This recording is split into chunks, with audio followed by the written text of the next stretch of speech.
Hi, it's Dr. Jen. Today we are going to talk about something that I think we do not shine enough light on, that we do not talk about enough, and we don't talk about what the implications mean. So today we're going to talk about fertility. And I know it seems strange to talk about fertility on my podcast, but as I always say, breast health is health. And at the same time, fertility is health. And we do not recognize in our system the implications, the meanings of not being fertile. And what typically happens is that we make no preparations for fertility. And we get to that point in our lives where we want to procreate. And then so many people, and an increasing number of people, struggle with fertility. And then what do? Rather than dealing with the problem, rather than looking for the root cause of infertility, we force a pregnancy on people. And then that can just get kicked down the road until they wind up in menopause. So I brought Jessica Preston here today to talk about, because she is the master of fertility and has spent her professional career in this area, probably because of her own personal journey. So Jessica, welcome. I'm so happy to have you here today to talk about this ever increasing problem. Thank you so much for having me, Dr. Jen. Why don't you start by telling us why helping people with fertility is so important to you? Of course. So I'll give you a little bit of background for me. So I did have my own fertility journey. Prior to my fertility journey, my first degree was in biochemistry, then in medicine. So I'm a physician assistant, spent 20 years in OBGYN, helping people with a focus on fertility, mostly because of their needs, the ever-growing need. We know now the risk of infertility is 1 in 4. So it's a 1 in 5, 19% on the rise at this point. And I found that I was struggling with infertility, ended up pregnant with medication through the conventional medicine method, and then started helping people in a more alternative way. The reason being, I had a pregnancy that was complicated, preterm labor. I ended up with 2 babies. I had twins. They were born early, 3 pounds each. My son assessed for autism at 18 months, my daughter with impulse control issues. So I unfortunately trained in functional medicine, healed my children through functional medicine, and really felt I needed to heal all the babies, and then thought prevent it in the first place. So I was really going to help egg and sperm development and health more so than the infertility aspect. And when I did that, I found that we were reversing infertility. And that was where it all went. It all started. But the truth is exactly what you said. When we're looking at infertility, it is our first sign that something isn't going right in our body at a younger age. And we're seeing it used to be a concern in our 30s. Now it's in our 20s. So we're seeing the same stats, the same 19%. So 1 in 5 people struggling to conceive when they're even in their 20s. No one knows what to do about it. So it is about not just forcing a pregnancy on our bodies. It really is looking at the root cause, the why. Why are we here? And when we can help with that fertility, healing our body in the fertility space, it has that beautiful ripple effect of improving our health overall. Absolutely. So I'm curious, how does someone, in this country, unfortunately, as you very well know, no one worries about something until they've failed, right? Like no one is prophylactically saying, is my health the best that it can be? They don't deal with their health until they have a major health crisis. Even minor health issues don't get dealt with. It has to be somehow affecting your life, or it has to be a crisis. So I would love for you to kind of lay out, to start, how would people know in advance if they would have fertility issues or not? Like, what are the signs of reproductive health?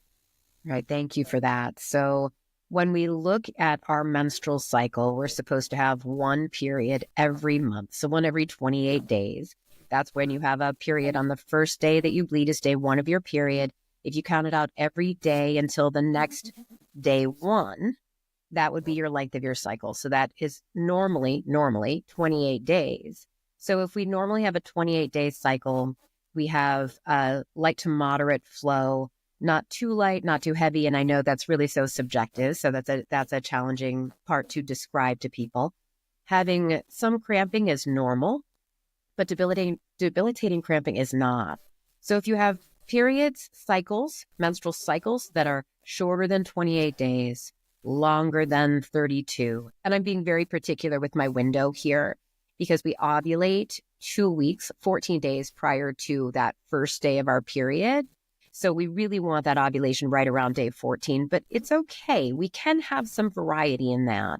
But when we're over 32 days, some people say 35. I'm a little tighter with that with 32. If you're under 27, I would want to know because that ovulatory cycle can be an indicator that we are struggling with fertility. Really heavy cramping can be an issue with fertility. Very, very heavy flow with lots of clots, or very, very light, scant flow. People think they're lucky, but sometimes that's an indicator that they're actually not ovulating. If you do not have a regular cycle in that, if sometimes it's 28 days and sometimes it's 32 days and sometimes it's 29, does that mean that you're having ovulatory dysfunction? So it could be ovulatory dysfunction, like primary ovulatory dysfunction, or it could be something that is implicating that ovulatory dysfunction. Your thyroid might be implicated in some fashion. Your any kind of autoimmune can cause an issue. Your blood sugar and your insulin, that can cause an issue as well. So there are a lot of reasons why you could have that irregular cycle, which then ultimately does mean that there's likely an ovulatory issue. Ovulatory issues are a major problem. You've heard of polycystic ovarian syndrome, PCOS. That is something that we can see as well, which is an ovulatory issue, but it has so many factors. So it's not, we don't want to just pinpoint ovulation in itself, as with anything with functional medicine, as a holism lens. So there are so many aspects to look at it. The issue that we're really seeing a lot of now is people are getting normal lab tests and they're not able to get pregnant, and they are not ovulating or not ovulating appropriately, or they believe they're ovulating with those LH Surge kits that they're getting online, but they're not accurate and you're not actually ovulating. So what is it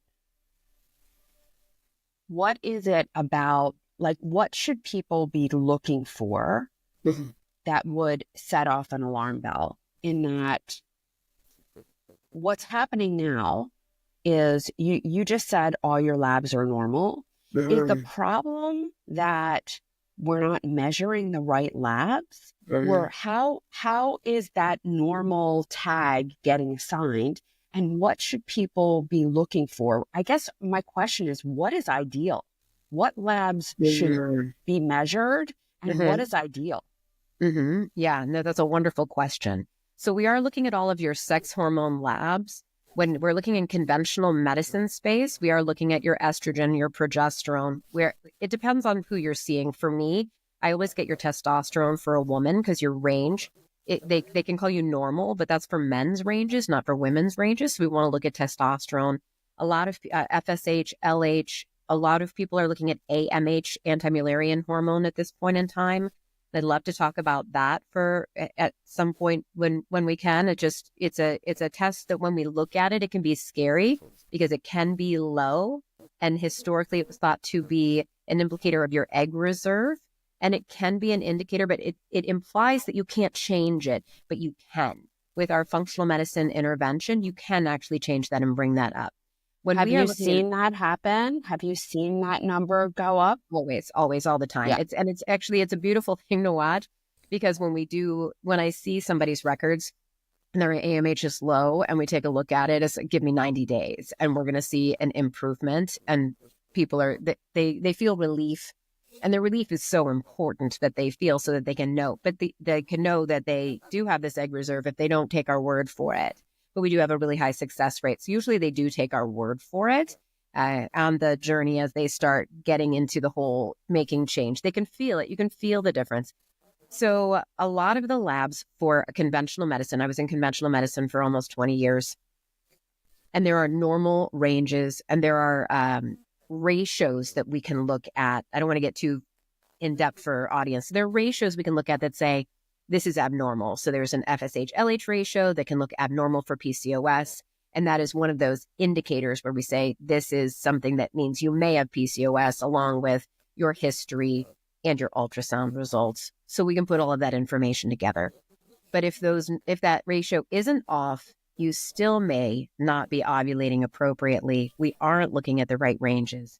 And we're not looking at necessarily the right testing either. So we don't look at estrogen metabolites in conventional medicine, but we do in functional medicine. And that's important.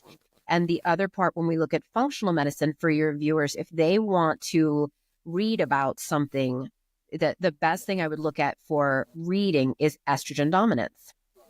So that's not something discussed in a conventional medicine lens, but in functional medicine it is. And so that basically is more of a ratio issue and also an estrogen metabolite. And I know you know all about this. Yeah. That's a ratio of estrogen to progesterone. Yes. Mm-hmm.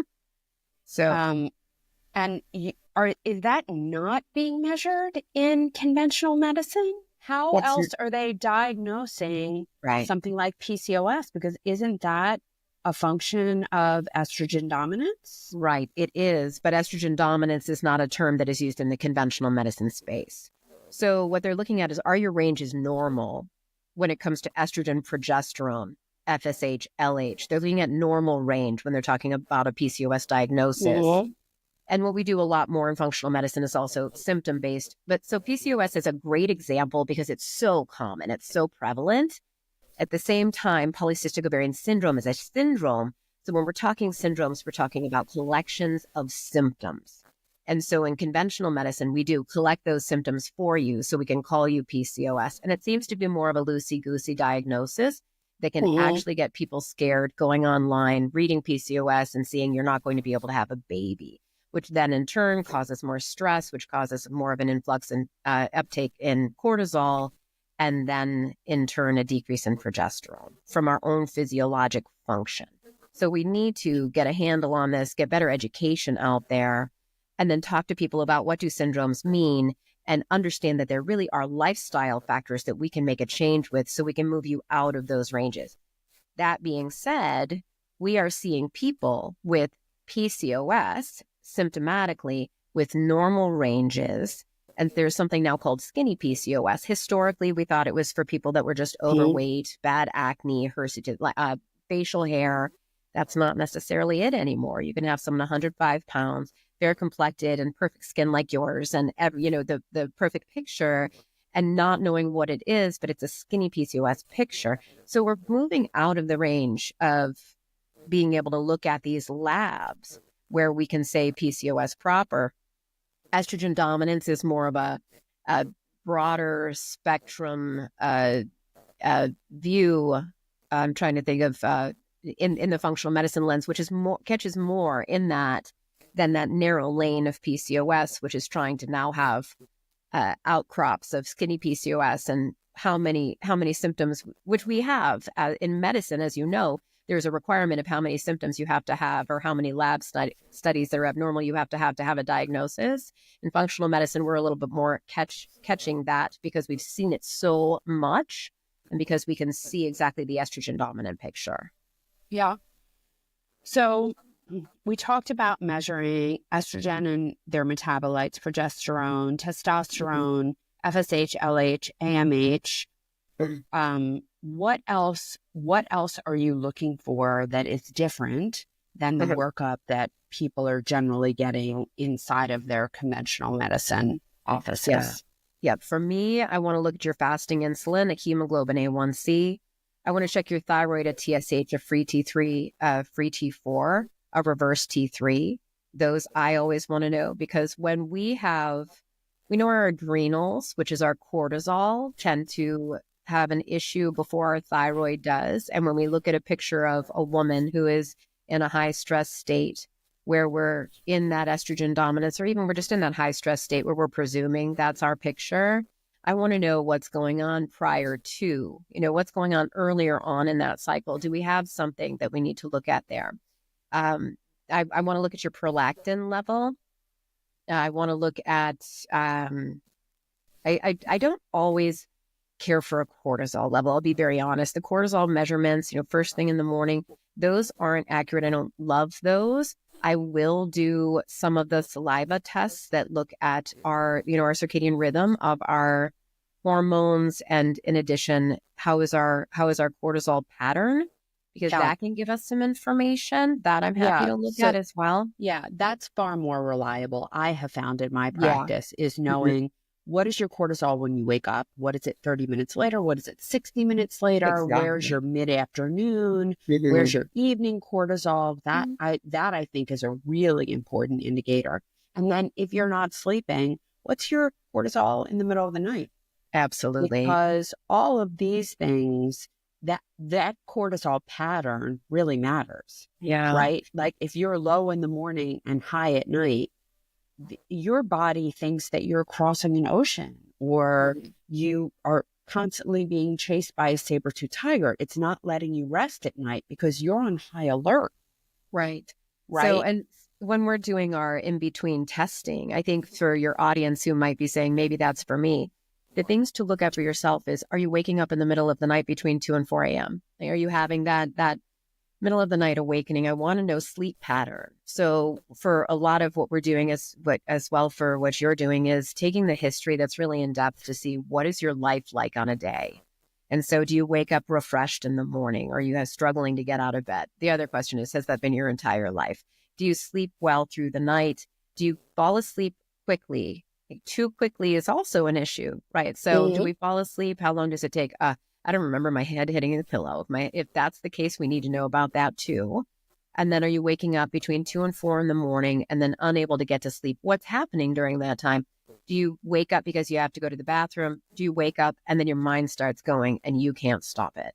So much of our history and what we're doing on a daily basis is so important to think of. And that's something I really want people to think about, not just for fertility, for with your work or any space with hormonal balance. That is a very important thing to think about. Yeah, absolutely. So you're measuring a full thyroid panel, like you said. Maybe you're getting that 5-point cortisol test. Yeah. You're looking at insulin and glucose in a fasting way, and the hemoglobin A1C, which is a measure of your glucose over a 3-month period of time. What about CRP? What about vitamin D? Where do they figure into what you're thinking about? Perfect. Okay, yes. I didn't know how far in depth we're going here. So, yes. Oh, we can do a deep dive. My audience is real astute. Okay, wonderful. Okay, I never know. I always want to make it so people can understand. So everything comes from inflammation in our mind. And also, I want to think about our polyvagal lens also. So polyvagal theory, which is where our, let's make that simpler, although your audience probably is aware of polyvagal theory too, but it's an autonomic nervous system balance thought. So basically it's, are we triggered into a stress space and what happens with that? And mast cell activation syndrome, your people probably know about that as well. So I don't know, that one may be pretty in depth. So, but you can talk about it. Right. Okay. So we are seeing so much more of an increase in illness across the board. And as we said, fertility is what hits you first or earliest. It's a warning flag. It's a red flag. Infertility. Infertility. Yes. Infertility. And so when that happens and that red flag is waved, we need to start thinking about everything in our entire holism, our entire system. So when we have a stress, mast cell activation syndrome, when we have a stressor that occurs, what we have in our mind, the first thing happens is stress occurs and our most primitive innate immune cell is a mast cell that degranulates, causes an inflammatory response. And that actually, think about it like people get stressed out and they get flushed. They get red on the back of the neck or whatever it may be. This is a normal response and it's gotten out of hand. Okay, so that is affecting the majority of us. Is it actually affecting us to a point where we can't control it? The stats are about 30% of people have mast cell activation, which is an inflammatory cascade through your body, which is out of control in a way that our nervous system is not able to calm it down. Yeah. So it's really important. So if that's 30% of people, we need to be looking at all of that. So we need to look at your CRP. We need to look at all of your inflammatory markers. We look at an entire panel. So, and I'm just going to give you a little disclaimer. I have a medical practice, Michigan only, where I'm doing this. Our coaching model is nationwide. We don't do testing in our coaching model, but we do work and collaborate with functional medicine and conventional medicine providers nationwide. So this is really my Michigan And I'm focus. sure you probably do what I do in the scope of coaching, which is these are the labs that I measure. And these are what I ideally want to see in terms of results. And if you're falling outside of these ideal ranges, because we can't go with what the lab values say. Like I'll take thyroid, for instance, right? So with TSH, if you look at a national lab, TSH, thyroid stimulating hormone, that is the hormone that is made in your pituitary gland that travels down and to your thyroid and tells your thyroid gland, we need more thyroid hormone, right? So the range for normal TSH, if you're at a LabCorp or a Quest or something like that, is like 0.5 to 4 or something, or 4.5 or something like that. And we have to understand that that means that 95% of the population falls within that range. That is in no way, shape, or form ideal. Right. We have to remember that as a society, and I only really know the statistics in the US, I don't know the international statistics, but in the US, less than 10% of our population has ideal metabolic health. Less than 10%. Yeah. So how can we say our labs are normal when the scope of what we're assigning to normal is already abnormal? Right. Right? I know. Like, And then I don't want to be amongst this group. Because this group is actually failing. Right. That's it. Well, and you can get an idea, especially TSH, and it's just, it's wonderful. So for us, TSH is close to 1 as possible. It's a simple way. It's close to 1 as possible. Yep. If I see you above 2, I'm on it. I'm not. Yep. I'm like really on 2. You're looking for reasons. Yep. Absolutely. And while we're talking about inflammation, what we have to remember is that if your body is inflamed, if you are under the influence of cortisol more than 5% of your day, right? If you have an exaggerated stress response, we are very primitive beings. Our body knows 2 states, safety and danger. If your body thinks that it's in danger, this is not the time to bring a child into the world. That's right. How will you protect said child in this dangerous time? Which sadly is so true. There's a perfect transition back to polyvagal theory. So basically, polyvagal theory is this switch, when are we going to be in safety and when are we not going to be in safety? And it's not quite the way that we used to think that it was, which is, fight or flight, rest, digest, and procreate. So it's instead of it being like a lateral line, it's more of a, we have devolved from a safe space in ventral vagal, to a dorsal vagal state of being first fight or flight, and then below fight or flight is freeze. And you can see that you basically can descend into this space. And we've gotten more into a frozen space from, we won't get into it, but, societal conditioning and the way things are going in that space. And what we actually have to do is we have to ascend through fight or flight in order to get to safety. So it's a real challenging space to go to, and we have to actually help people get through. And that's where coaching is so important, because people can't necessarily do that on their own. It's very hard for somebody to pull themselves out of that fight or flight state to the point that we've developed to. And in that primitive brain space, as you say, like we are just triggered back into our primitive way of being. And that is a reactivity. It's a reactive response and getting us more into that hypercortisolemia. Our cortisol is getting higher. So what do we need to do? And that stat of 5%, I'll be honest, I didn't know 5% of the time only. That's our limit. What a hard thing to hear. Let me just say, it's hard for me to hear, and I live a good life. Like I nurture my nervous system like nothing else. And to hear 5% makes me feel almost defeated, right? But it's not. It's Okay, well, don't feel defeated, but we right. have to understand where that comes from. Mhm. We are modern beings living on a very old gene code. Yeah. What were our threats? Our Mhm. threats were saber-toothed tigers. Right. So what happened if you came out of the cave in the morning and encountered said tiger? Mhm. You were running like hell away from the tiger. And in a matter of seconds, right? Not minutes, not hours, not days, not weeks, not months, seconds, you either got away from the tiger or you were dead. Right.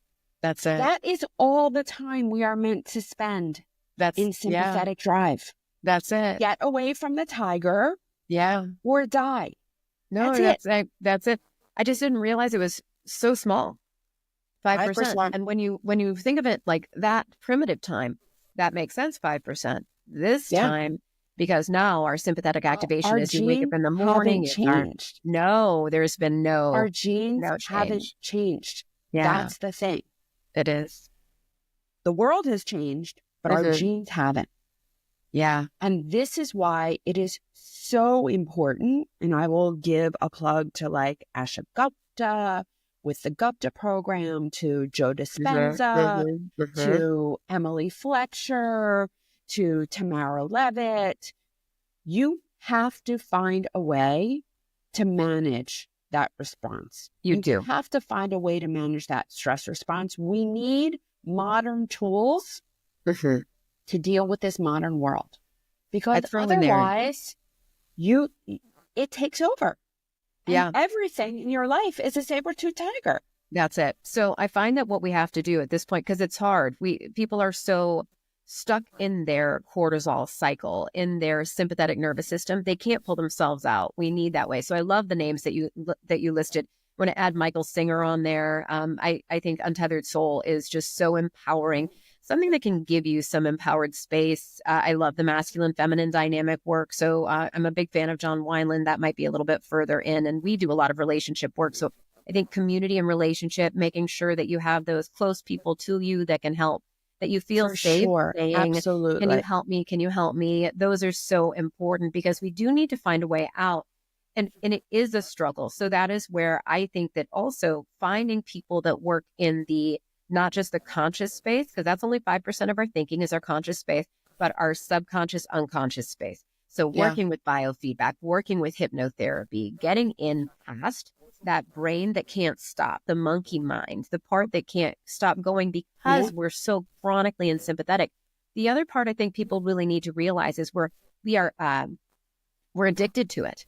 And let me tell you what I mean by that. When we're addicted to our sympathetic state, when we're in our sympathetic state. So if our body feels like it's relaxing at all, your brain is going to find a way to ramp it up again. So you actually have to break an addiction cycle, because we're addicted to that sympathetic. We like homeostasis. Our bodies like to be completely normal. And that normal isn't normal these days. That normal is totally abnormal with sympathetic dysregulation. Our limbic system is completely haywire. Our autonomic nervous system is out of control. And so what we absolutely need at that point in time is to find a way to change it. Now, let me tell you what happens. A lot of the time when we do that with people and we have a change made, especially when it comes to hypnotherapy or biofeedback. Let's take biofeedback, for example, heart math. We use a lot of heart math.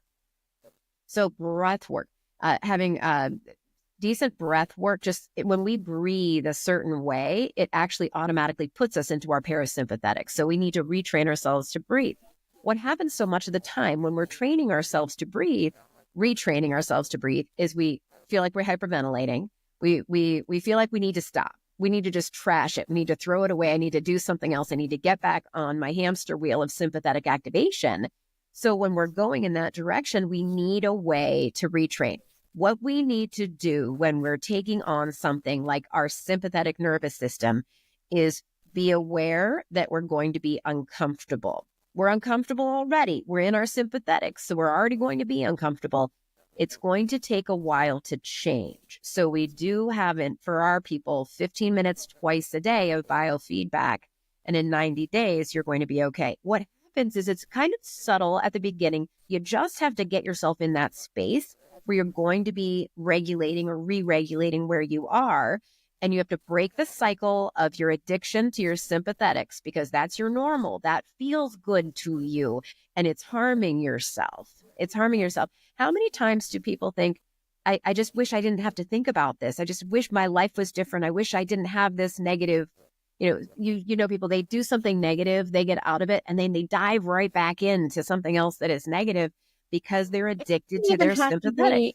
It doesn't even have to be something negative necessarily. It doesn't. I will give you the perfect example. When I wrote my book last year, it took me around 8 months of really, really focusing. It was probably a year and a half from when I started to when I finished, but it took 8 months of really, really focusing down, working every single night until midnight. Sorry, I know I shouldn't be doing that. I fully am aware. But what drove me is I got to get this done. I got to get this done. I got to get this done. I got to put this out there. I got to get it behind me. And whether I was addicted to that sympathetic drive or whether it was the sympathetic drive that just allowed me to do that. And all I could think of the whole process was I just have to get this done so I can put it behind me and breathe, right? I can't breathe until this is done and out there. And what did I do the day after I finished that book and published it? Picked up another project. Started my second book. That's exactly what we do. What's wrong with me? That's it. What is wrong with me? So, and you know what? This is that. And here's the thing that's like, you're providing a service. You know that you're doing such good work for the world. And when you're writing your first book and it has those ideas behind it, you're like, ooh, I have more thoughts about what I want to put in paper, but it doesn't go with this theme. I want this theme. So it makes sense. And we just need to pay attention. It is good work. I think what we need to tell ourselves is there's never going to be an end of projects. So if we know that, never. And so I just started, I started this business and we just got involved with a big collaboration.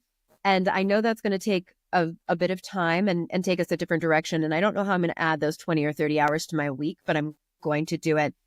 But I also know when that's done, because it's a 10-week intensive, when that's done, there will be another. So I'm not going to kill myself over it. We can't kill ourselves over it. We have to be reasonable, delegate where we can, understand that deadline, it's never going to be done and behind us.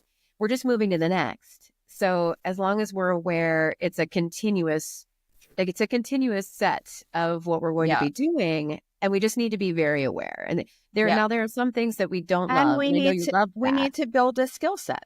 We need to build a skill set because if we're not taking care of our response, right? That's the thing. The stressors don't go anywhere. They're not going to change. They're certainly not going to change for me. I don't know, maybe someone else can go from where they are professionally now to like a virtual island. I'm living in this place for the next 10 years because I have something huge that I'm building, right? Right. Yeah. So I know that there's no end in sight for me anytime soon. I may have periods of time where I don't have as much on my plate, but my plate is ever, ever, ever overflowing. Are you able to give yourself a time? Like I've just started taking some time off on the weekends. Like, can you give yourself noon to 4 on Sunday where you don't let yourself do something? Not now. Not now.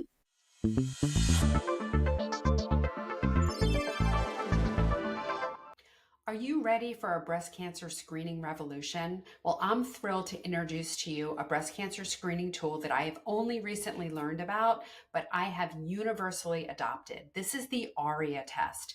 This groundbreaking at-home breast cancer screening test is one that I believe will completely change the game.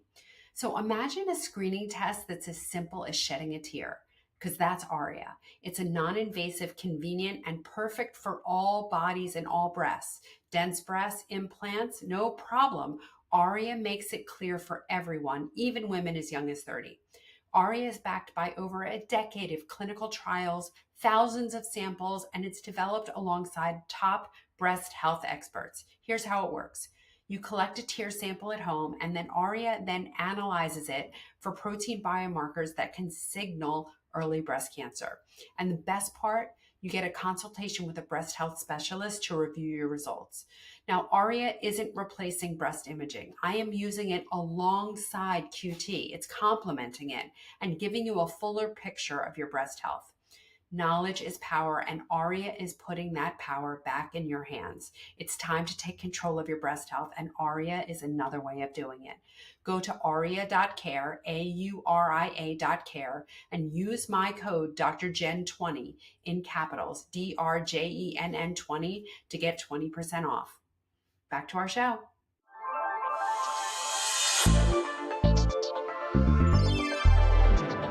So I think that now more than ever, and I'm not so special. I think there are a lot of people in my position. It's the, single mother that has to work 2 jobs to make ends meet.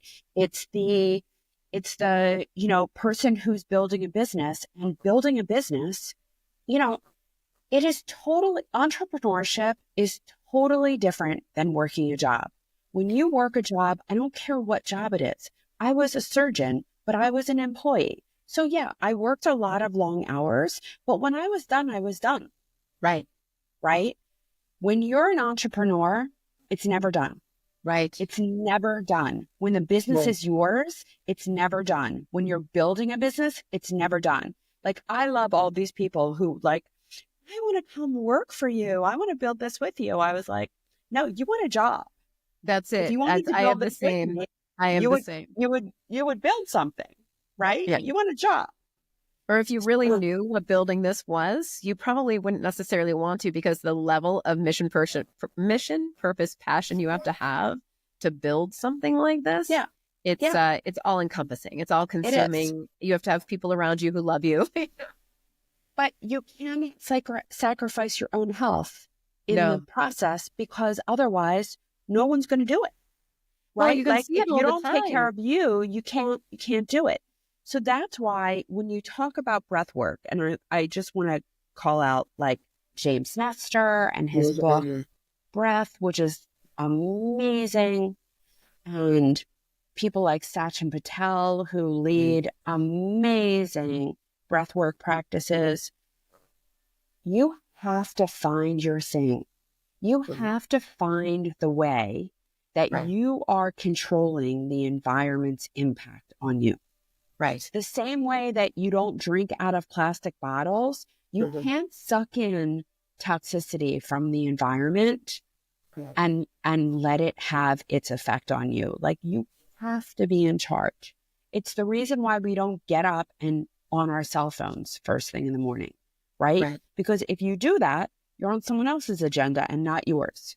We all need to be on our own agenda and control what we have to be in control of what we let the environment do to us. Yeah, your audience is probably well aware. Those are dopamine hits, and they're a false dopamine hit. They are a rise and a fall, and they form also their own addiction pattern. And I know I've said the word addiction a lot more loosely in our conversation than a true addiction, but it really is a biochemical change that happens in our body, and we need to honor those. But breath, just to go back to breath for a quick second, it is a way for all humans to be able to get into that parasympathetic, even if it's momentary, even if it's just for short-lived, feel it. And those people that if they feel anxious from it, just be aware you need more of it, not less. Yeah, you need more of it, not less. That's an amazing point. Yeah. If it makes you anxious, you need more, not less. Yes, that's it. It's not a quit. I can't do that. That one doesn't work for me. Let me find something else. No, It's actually, let's find a way to get you in. So I feel like I totally derailed you. So I want to come back to, for the teenager with cycle irregularity, because I feel like this is where it starts, right? Yeah, it really is. teenager with cycle irregularity that goes to her OBGYN, and that person gets put on birth control pills at, 13, 14, 15, 16 years old. Like, what do you think of that? And what's wrong with that? No, thank you for that. That was my life for so much. That was so much of my career. So I just want to be very clear. I want to take all of those teenagers and make them fertile. The problem is I'm now making teenagers fertile, but I can't not. So there's a lot of consent involved. I will get a standard. I don't go as in depth when it comes to labs, usually with teenagers, as I do for fertility. Depending on their presentation, if I do feel like I need to go with the inflammatory markers, I always also want electrolytes, LFTs, liver function, kidney function, your basic general labs, if they haven't had them done, because a lot of teenagers have not had all of those labs done. I do want the more comprehensive thyroid because we get more information from that. Depending on their history, I might add in some other things. I don't always get CRP on teens, but I can. I will also do, SED rates. I'll get ANAs depending, because we're seeing so much more in the way of autoimmune condition in children, teenagers. So I do want to catch that early, if so that we can get on it. My daughter had an elevated ANA and she was, I think, around 12. She doesn't now. And thank goodness I ran it. Who would have run that? Nobody would have run that. I'm glad you said that, because that is something that is reversible. Yes. If you address it. That's absolutely true. And so, if you continue to do the same thing, that's it. Right? It's the definition of insanity, continuing to do the same thing and expecting a different outcome. Yeah. But if you figure out why that ANA is positive, then you can reverse that. Yeah. And for her, it was gut, it was anxiety, and those were our main components, were gut, anxiety, and food intolerances. They are one and the same. They are actually. If you have an inflamed gut, it is going to cause anxiety, because that is just relayed through the vagus nerve. It's absolutely true. What we traditionally thought about in terms of vagus nerve messaging, because it's a cranial nerve, it's cranial nerve 10. So we typically thought that it was a message from the brain to the gut. But in fact, it is probably way more of a message from the gut to the brain. Yeah, and it's bidirectional. And so also our microbiome has a big component in that. And she was on antibiotics when she was little. My babies were born 3 pounds each, and she had some issues at that point in time. And at that point in time, even being in functional medicine and everything, I'm a scared mom who is basically deferring to my pediatrician, saying, okay, what needs to be done? Just get it done. Just get it done, because you want to keep that baby safe. So no matter what, we too make mistakes in that space, of course, but also was necessary. So there's just been so much cleanup after that. And we're still, she still lives in this environment. And so there's still cleanup that's going to be, it's a constant cleanup. Let's get back to that teenage picture. So ANA can be reversible. I don't get them on everyone. But if it looks like somebody, and these kids usually, there are 2 pictures usually for these teenagers that come to see me. One is my periods are horrible, heavy, debilitating. There's nothing I can do about it. I can't get on top of it. Let's talk about them for a minute. Then we'll talk about the ones that have infrequent periods. Okay. So the ones that have the debilitating periods, they're very heavy flow. We don't know what to do. We're going to get our labs. We're going to get a good history. I may get an ultrasound. It's possible I may not. So for them, the question is, do they go on birth control? Let's say they even do go on birth control. A large number of them, the birth control is not controlling their bleeding.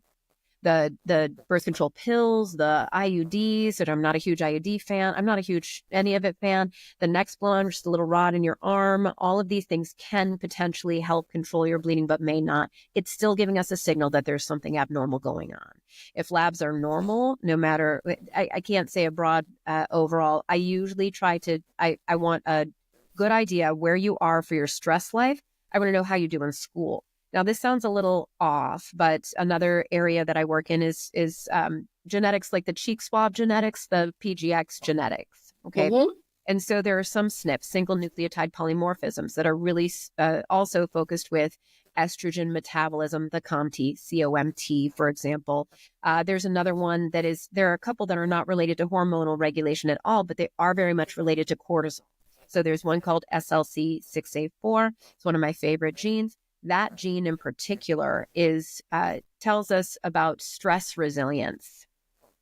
So if you have one of these SNPs, we presume that you have decreased stress resilience. And in study, it has been demonstrated that you are more prone to hypercortisolemia, decreased stress resilience. So hypercortisolemia, decreased stress resilience, increased risk of PTSD. So when that's the case, and we're seeing essentially it means that stress affects you more than most. Yes, exactly. So what I love, these teenagers are there. They're there with a parent usually, which is great. They usually come with mom, which is wonderful. It gives me an opportunity to say, did you ever find, to the child in front of mom, did you ever find when you were younger that you would, like, all your siblings are around, but you'd lose it more than somebody else? You're the sensitive kid, you can't say anything around them. Yes, that's the way it is. You didn't get an ice cream. You were the last person to get your ice cream cone, so you lost your mind because you were the last one to get your ice cream cone. So what's really great is they say yes. Mom now says, wow, this isn't a kid that is just working the system. This is a kid that actually has a SNP that says that they have decreased stress resilience. Stress impacts them in a harder way. Good to know. What do we now do about it? Because what we can do is I can put you on some supplements for that. I could do that. And you can be on a supplement forever. I can put you on an adaptogen where we can help your cortisol regulate. I can put you on ashwagandha. The other thing I can do is I can teach you some regulation skills. So definitely breathing. Neurofeedback is helpful. Biofeedback is helpful. Start teaching these kids and their moms how to have conversation about how much is too much. So I had one example. I had a young woman. She was actually about 20. And we would have a conversation about how much is too much with your college friends. So she wanted to go away to a concert for a weekend, camping concerts, anyway. So she said, I don't know if I can do it. So we figured out who she was going to be in a tent with. It was somebody that was supportive to her. How much time can you spend with people? How much time do you then need to go be by yourself? And this sounds like it's a lot, but she wanted to go and didn't want to miss out, really wanted to be there, really loves her friends, gave her a system. She came back, had a beautiful time. So sometimes it's really about how much can you handle, and understand it's not your fault. It's not your fault. This is who you are, and it's okay. Also, when you know that and you have inputs that can cause more stress to you, saying, okay, is this a normal stress response? Is this impacting me more than it should? And even if it does, give yourself the grace, because it's who you are. So it's okay if it impacts you that much. We just need to say then, okay, what are you going to do? Give you the tools to deal with it. So I think when we see some of these genes, there are about 4 different genes I look at, that if I could make a lab test, which I might someday, basically I want to have a vaginal microbiome test. I want about 4 genes on it. I want blood tests, saliva. So I want all of the things in one report, just condensed. I would love to have these genes because it can tell me, are you going to have a decreased stress resilience? If I know that as a teenager and I give you some of those skills when you're a teenager to be able to help modify how you're reacting, realize when we help your cortisol normalize, your sex hormones, your healthy sex hormones will flourish in this instance. We're not talking about with detox and any other, foods or gut imbalance, anything else that we might need to do. But this is number one, and I'll tell you why. I can fix your gut. I can fix so many things. And now if your brain, your nervous system now says, I'm out of control, it's going to disrupt everything we've done. So I can take out the bad, I can put in the good, I can balance your microbiome, I can have you eating the right foods, I can make sure you're digesting appropriately, chewing right. But now all of a sudden, if I have you with a preponderance of sympathetic nervous system activation, what happens? Our blood flow goes away from our gut. Our digestion shuts down. We're going to our stomach acid changes. We're not going to have enough appropriate stomach acid concentration to be able to trigger the pancreas, to release digestive enzymes, to digest our food, to absorb our nutrients. We need the nutrients as building blocks to make our hormones. If we don't make sure that your nervous system, number one, every day is intact, it must be intact, or all of the other work we're doing is for naught. Yeah. And it's important to mention that this isn't just for the teenagers or the 20-year-olds or the 30-year-olds. It's for the 40-year-olds and the 50-year-olds and the 60-year-olds, because these are the same things that are important every step along the way. Absolutely. Right? Whether you're still menstruating or not, whether you've had breast cancer or not, this is all important, because in the same way that fertility is health, breast health is health. That's right. absolutely, And it's yes. all of these things. It's true for everyone. And you're seeing that in yours. Younger and younger women are with breast cancer in their 20s now. Without question, which, we could get into that. But I first want to say, I want to talk about what the problems are with birth control pills. And I just want your weigh in on what you think is the best birth control method for people. What is the healthiest birth control method for people? Okay, so back to our teenagers. We have our teenagers that are heavy bleeders. They don't do as well on birth control. We have our teenagers that don't bleed regularly. Either way, it's pretty much the same workup. And we can see, is there usually the ones that bleed less regularly are more of our PCOS picture with abnormalities in labs. Our heavy bleeders usually have normal labs. I'm a generalization, but we'll call it 85%. So our people that aren't bleeding as much, our concern as providers is we want to make sure that you are releasing the lining from the uterus to maintain health, because otherwise we can cause problems, including, not usually young, but including cancer or precancerous issues inside of the uterus. Yeah. So those are more of our... People need to hear that. Yes. So we are meant to shed that lining every month. It is one of the ways that we detoxify. Yes. So if you are on a birth control method that prevents you from bleeding, I would really, really, really think about that, because you are retaining those toxins, and we are not meant to. We are meant to get rid of them. It is, even though people don't think of their menstrual cycle as a blessing, it is a blessing. It's a way for you to rid your body of toxins. And one of the reasons, certainly not the only reason, but one of the reasons why we see a rise in breast cancer after menopause is because we lose that avenue of detoxification. Right? So we're not getting rid of toxins in that way. And you have to replace it. Yes. And the beautiful thing about a period is it is a signal on whether your body is healthy or not. So postmenopausally, if you go a year and a day without a period, you're now menopausal. If you have a period after that, it's abnormal. Isn't it beautiful that it's a beacon telling us that there's something abnormal going on? So then we can go figure out what is going on. It actually is a great signal for us.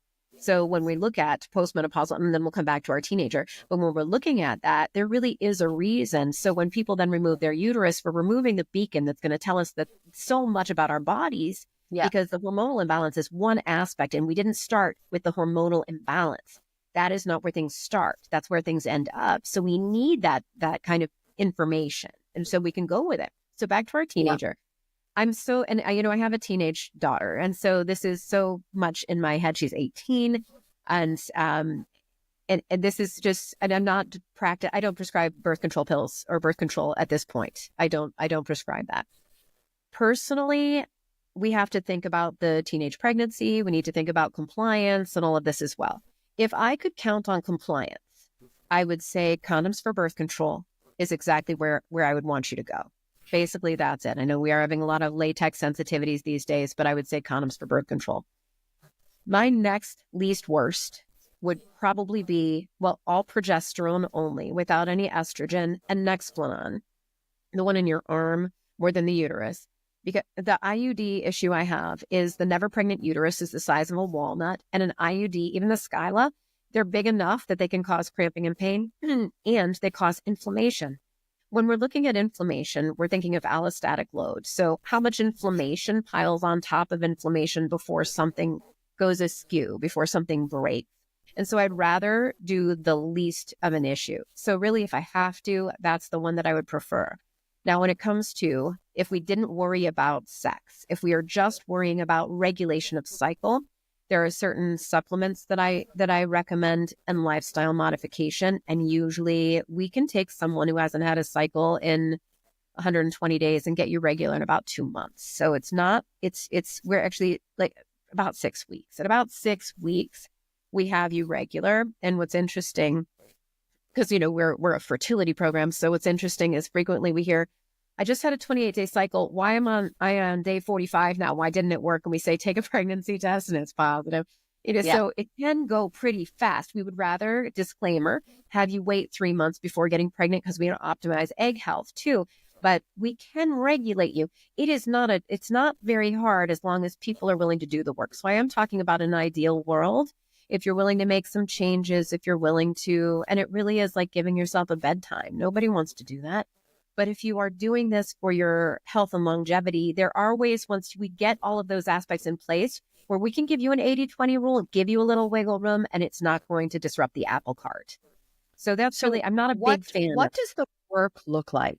I'm curious. For people curious, because this same work, like if you don't do this work now, if you have fertility issues and you don't do this work now, you're going to be forced to do the work later when you wind up in my office. Absolutely. And so I would like to also say we've just expanded beyond fertility because we reverse diabetes, hypertension, insomnia, depression, anxiety. So we have a menopause program that's rolling out, a wellness and weight loss program, anxiety, depression, and metabolic syndrome. So those are rolling out right now too because it's happening. And we just need to change the terminology and the specifics of the little tweaks in between. So I'll walk you through how this works for us. We start with nervous system regulation. I know that surprises you with this conversation. So we give everybody in advance, this is the nutrition plan you're going to be doing. And we have them take out in the very beginning their caffeine, their sugar, alcohol. So we have them remove things that are challenging to remove before we have you change what you're putting in. We have you stop a few of those things while you're learning. So we give you the information so you can read about it and start preparing yourself. And then we spend a good week or two simply on nervous system regulation. We get you into biofeedback so that you can start feeling calmer about it and give you the tools to be able to make change. So understand that. Think about when you're going to go to your college reunion or high school reunion and you're like, okay, I want to lose weight. I can either change how I eat or go to the gym. I can't do both. I don't have enough time. Well, we're asking you to change all of these things. We want you to exercise a certain way. We want you to have a low stress life, eat a certain way, sleep a certain way, and have good relationships. So with all of that, you can't do it all at once without a good support. So we start with your nervous system, get you understanding it's okay. Everything takes time. It didn't take you 2 weeks to get into this situation. It's not going to take you only 2 weeks to get out of this situation. So we start with nervous system, mindfulness, biofeedback, and we educate on how this is making change in your body so that you can actually see it and notice by how you're feeling. And we have people look at we do questionnaires. We have them do their own questionnaires and follow themselves as well. So now, how do you feel in the morning when you wake up? Also, no phone in the morning. We do the same things I'm sure that you're doing. So we get you more in that space. Then we bring you into our nutrition because now you're like, okay, I can do it. And if I fall off the wagon, it's okay. We're going to get you back on. It's just, we all fall off. I still fall off the wagon. It was New Year's. It was Christmas. It was Hanukkah. I fell off and I celebrated all of them. So I was eating all the foods, so within reason. So we'll get you back on the wagon. And then it's okay to fall off. It is. Right? It's not okay to stay off. That's exactly it. One bad day, don't let that one bad week, one bad month, one bad year. That's what you can't let. One bad day has to be one bad day. Right. Well, and then what we need to do is not kick ourselves over it because that'll trigger our nervous system into sympathetic. And we just can't. We can't do that. And we also have to realize that when we make a little change in every area, it snowball effects in a positive way. Mm-hmm. Yes. So we can also end up in sympathetic. What we do most that matters. It's what we do most, right? It is not the totality, and no one needs to be perfect. You cannot be perfect. It's impossible to be perfect. And if you strive for perfection, you're only going to meet failure. That's it. And the thought of perfection, we have people who say, I went to a restaurant and I didn't know what kind of oil was in the dressing. I did the balsamic dressing. I had a salad. I didn't know what kind of oil because they're worried about seed oils. And we're worried about seed oils. but we can't worry to the point where we're not going to enjoy going out with our family, and to the Right. point where we think that one salad dressing that isn't perfectly clean is going to completely disrupt the thought of having a family someday. So That's we have correct. to maintain that balance of, look, we've got to be okay with ourselves. We get there pretty quickly. So it does work out. We do it, and people see gains. They see their mood change. They see their weight change. They see their periods change. Their all of it. So much. Yeah. Okay. So you're talking to them about nervous system regulation, biofeedback, mindfulness. They're following their questionnaires and doing self-evaluation, and they're seeing their wins when they're doing that. Yeah. You're talking to them about exercise, about sleep, about having good relationships, and conversely, taking the trash out. Like, this is Right. the time where you have to get rid of the relationships that are not working for you. It And goes. this is very Yeah. important, It's right? it's really impressive how well they do with that. Once you learn, so we teach imago dialogue, nonviolent communication, Marshall Rosenberg's work. So we teach how to have communication. And since we're a couples program, you're there changing the way you eat with your partner. You're there giving each other a bedtime. And if you have a different bedtime, one partner will tuck the other partner in so their relationship is strong. And we're teaching them how to have these communication. We give scripts. We actually give you scripts to say, this is how I'm feeling, using I statements, and how you can have those loving communications that we are a team, especially with infertility. There's a lot of, whose fault is this that I can't have my baby? And whether that's a conscious thought or a subconscious thought, a lot of, especially we take care of a lot of very professional, high achieving women. Go figure. That's us, right? That's the whole, Yeah. what do we do with our Of course. cortisol and our hormones, right? Yeah. And so that's frequently what we see. And so we struggle sometimes with very vulnerable conversation with our husbands. And so we want to make sure that we can help women find that vulnerability and help men receive the vulnerability when they're not used to it, because we've been together for so long. So we have a team of 8 coaches, 3 men, 5 women. That's part of our team, as well as we have 3 men, all trained in Mankind Project work. So they work with the men on sovereignty, masculinity, because infertility can be very emasculating, especially if there's a male factor, which is 40% of infertility cases has a male factor, not ruling out female factor, but male factor alone. So we work with the men, and then we work with the women in the feminine space. And we have a somatics coach who works in masculine and feminine dynamic. And we have a good balance of connection. We teach intro to Tantra and eye gazing and helping people with connectivity, because those relationships start with the 2 of you. Then Yeah. you start having conversation about, you start becoming sensitive to those people that just don't feel right to you, where before you just kind of tolerated them or you put up with it or you thought you needed to. Now you're owning your own sovereignty. Like, I don't need to be surrounded by that. Where else do I need to be? And it's much easier to take out the trash than you think once you're given these tools. It's really, I've watched that. You think that is the hardest piece. It's not. It seems to be such an easy disposal at that point in time. Yeah. So we've talked about so much today. We started off with giving the statistic that 1 in 4 to 1 in 5 people are dealing with infertility, 40% of which has a male factor. That has to do with sperm counts, but so much more. I would love to just talk a little bit about the so much more. What are the things that are driving these infertility rates? Oh, so we have 3 categories for infertilities. We have structural issues, which is like a blockage in the tubes or a varicocele in the testicles. So we have that population. And then we have other diagnoses. It's just a category of, you have infertility because you have another chronic disease state. So that's Like basically diabetes or diabetes. something like Yes, exactly. And then there's hypothyroidism. right. So if you have a diagnosis and you're not getting pregnant, you're in that bucket. And then there's structural. Structural is the one where we work hand in hand with IVF clinics. Structural is a requirement that we would need to do that because egg and sperm structurally can't get together in the same space. Yeah. So we definitely let our people know we will be working with someone. If you don't have someone, we'll find them for you. Then there's the largest bucket, which is about 55%, which is all other catch-all of unknown. And basically those are the hormonal imbalances, those are the factors that are subclinical. Those are the low testosterone leading to low sperm count. And there's these lifestyle factors really are factors that are the underlying why of why we are having infertility issues. And so when it comes to, let's touch briefly on male factor. Yes, it's usually low testosterone. We're seeing erectile dysfunction now for men in their 20s. Major thing that we need to look for when you have erectile dysfunction is, do you have a cardiac issue? You just need to rule that part out. But so much of it is hormonal and low testosterone, low T related.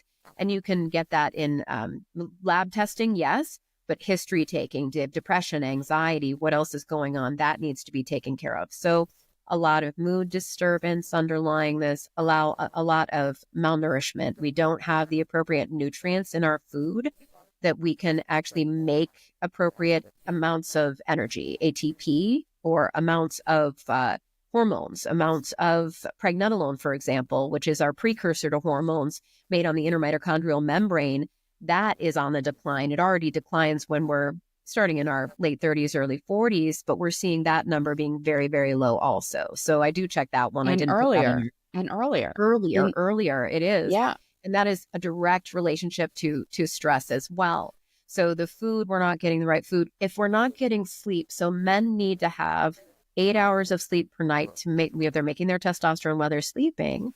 So they need to have the appropriate sleep at night and quality sleep in order to make their testosterone. So and same with women for progesterone. So we need to have our good quality sleep for that. Environmentally, we're looking at the toxins. You had mentioned the plastic water bottles, all of our xenoestrogens, all of our PFAS, our Teflon pans, the containers we eat anything with fragrance or perfume, anything, our cleaning products at home, the stuff we're putting on our body, our makeup. Like, I look at my daughter and I just, there's only so much control you have over an 18-year-old daughter. Oh, I know. But it's looking at the makeup on her face and saying, what are you using exactly? Yeah. And hairspray and hair products and the fragrances are out of, I don't really allow them here. And I have, 18-year-old twins now. So I have a boy with cologne and a girl with perfume. So we're just trying to balance what is acceptable here. And you can blame it on mom all day, but it's really important. I think antibiotics are also a factor.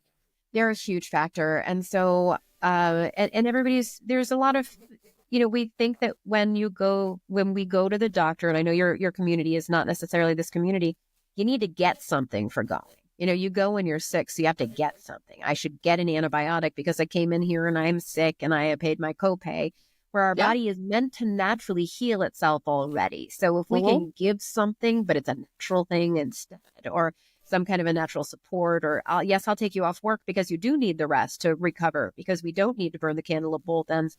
That I will happily do.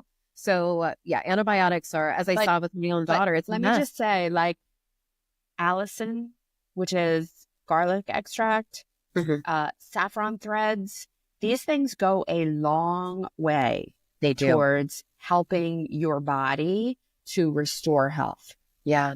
There's a big kick, and it has been for years. And I see it's resurfacing on oregano oil.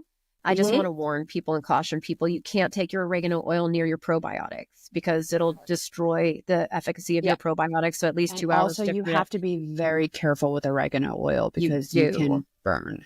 You do. So. You have to be. It's so hard because we know all of this, and people go online to find it, and they can cause so much more damage than even when it comes to it can be very caustic. Yeah, supplements. People go on supplements that inhibit their own ovulation, and they don't realize it because they read somewhere it would help with their endometriosis. Yes, but it's going to inhibit ovulation. So you need to be with a functional medicine provider or somebody who's knowledgeable in this space. So toxins. Don't forget our toxic thoughts. That disrupts our gut pattern as well. Definitely our probiotics. We want to be definitely on a probiotic, or have prebiotics in your foods. What did we miss? I mean, I think we pretty much covered all of that's a pretty comprehensive list where we talked about, at least from the male factor, low T, cardiac issues, mood disturbance, malnourishment, which is a huge factor for everyone. Because our food is just, it's not what it was. And most people who think they're eating healthy are not actually getting what they need. And Right. so many people confuse thin with healthy. Yeah, It's not the same thing. it is not. And so thin, I was just having this conversation yesterday. We were watching a football game and we were talking about how some of these football players are really overweight. And I'm so surprised how well they can still function. But we were talking about they still have muscle and they're still, they're still muscular in that. Now, I'm not Yeah, but letting the they overweight. have a lot of dysfunction as soon as they stop playing. That's absolutely, because I work with an ex-NFL crowd too, so I completely understand.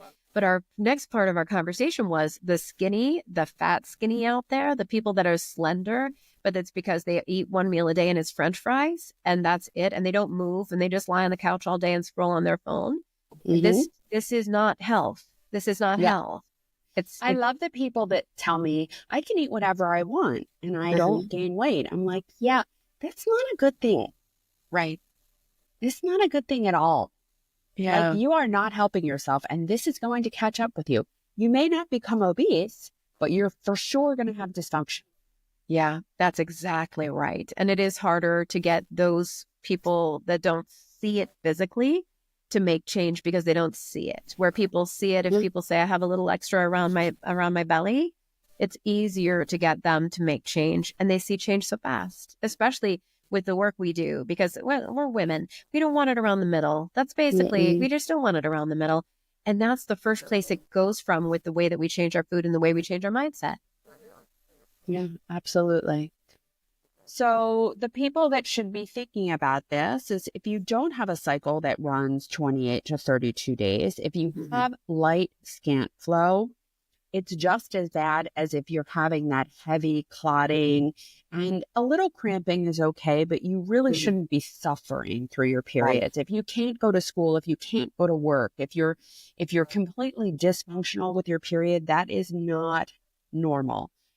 We ran through the list of labs. The only thing that I would have added to that is I just check a vitamin D on everyone. I think it is so important to know what your vitamin D level is.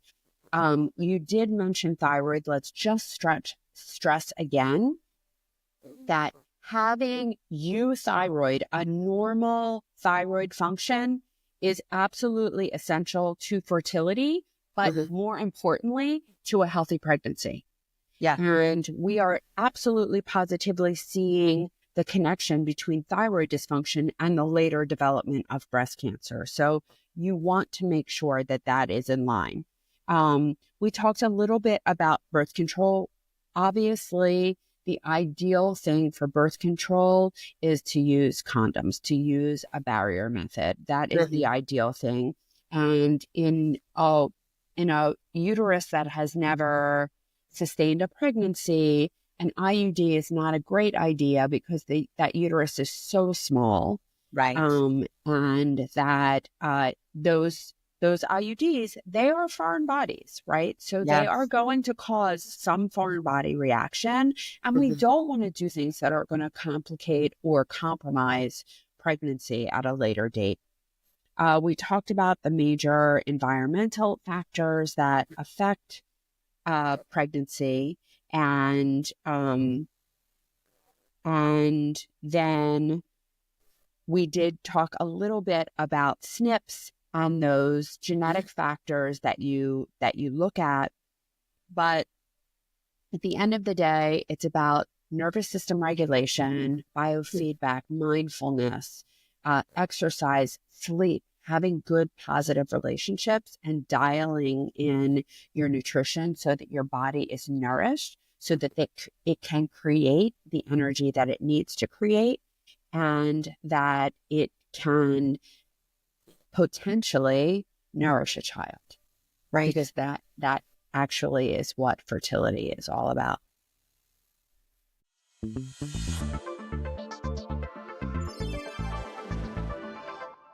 Hello, my beautiful listeners. I'm taking a quick break here to share something truly transformative with you today. If you're ready to take control of your breast health journey, then you need to get your hands on a copy of my book, The Smart Woman's Guide to Breast Cancer. I wrote this book to make a massive impact in the world of breast cancer, empowering women everywhere to make informed choices and educated decisions. You have so much more power and control over your health than you might think. And this book, this is a roadmap to harnessing that power.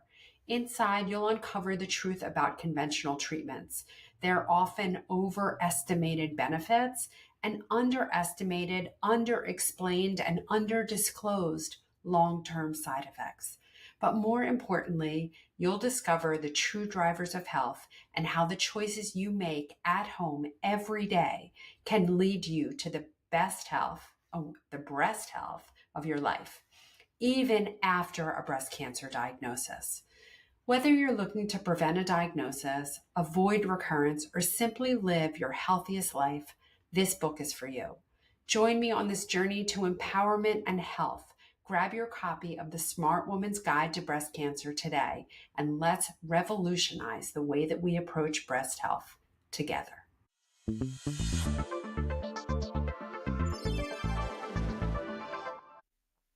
So you have a big campaign coming up. Can you tell us about that? Yes, thank you so much for asking. So it's brand new 2025. So this year is 2025, the year of your healthy baby. We have found that people are struggling when it comes to infertility, but as you and I have talked today, as you know, people aren't even aware of the issues that they're going to experience. More often than not, I would have women coming to me in clinical practice and say, I'm getting married in 6 months. I want to have a baby. What can I do to be able to prepare? We have developed a program to help people prepare for pregnancy, regardless of their fertility status, so they can be ready. When you're wondering, you're seeing these infertility rates, your best friend, your sister, they can't get pregnant, and you wonder what you can do. We have developed a rollout automated 6-week program that goes over basically the meat and potatoes of what we usually offer. So you're going to get our entire nutrition program, stress management tips and tools, some somatics, what you can do with your body. We're going to talk about how you need to sleep and move your body in order to conceive. And you get an app with it, and it rolls out weekly with a module, so you're not overwhelmed by it. You have access to it for 3 months. And so we have put that together for anybody who would like to try to get pregnant for the year of 2025. Our goal is to have 10,000 babies in 2025 through our Year of the Healthy Baby program. Wow, that is amazing. That is aspirational, but I love it. I love it. So, and people can just head to your website to learn more about that? Yeah, so it's Year of the Healthy Baby, Year of Your Healthy Baby, and it's our Baby Basics program. Amazing, amazing. So thank you so much for being here today. I loved this conversation. I think it is so important. I think it's so important for us to know about fertility in our youth so that it can translate into health throughout your life, because fertility is health and breast health is health. So I loved this conversation. Thank you so much. If you loved this conversation, then make sure that you like this episode, share this episode, send us a comment, but make sure that you're sharing it with your friends and your daughter and your mother and your neighbor, because this is really important information. And know that I will be back next week, same time, same place. It's Dr. Jen. Awesome.